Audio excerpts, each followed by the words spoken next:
মাগরিবের টাইমে মাইকে বলতেছে যে আপনারা 10 জন আছেন ছড়ি যান, বাংলা হইতেছে না ফিতনা দি, আপনারা 10 জন তো ওই জায়গায় আমার কালম দাঁড়াই গেছে। আমরা স্বামী তোমার আরে আই গেছি গো শুনদি খানি আরে একটাই গেছি, স্বামী আর আসে পড়েছে, আই স্বামীর একটাই পড়েছি। কত তোলাই আই মত তুই তুই আইরে নি আই তুই এসে আই ডুবি রেছি ধরে। আচ্ছা জিনিস সাথে তো লড়াতে আমি আইলো জান এসি গাঙ্গারাটা তুলছি মানুষের সতর্কতা আমি করিয়ে ফেলা দিছি।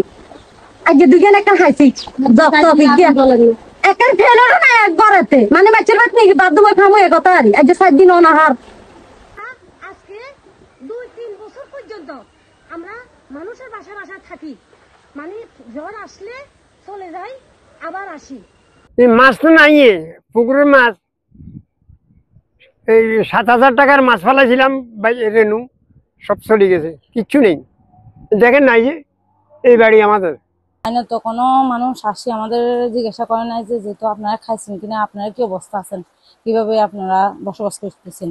এটা প্রত্যেকটা বছর আজকে 2 বছর পর্যন্ত আমরা জুন জুলাই আসলে এরকম ক্ষতিগ্রস্ত হইতে হয়।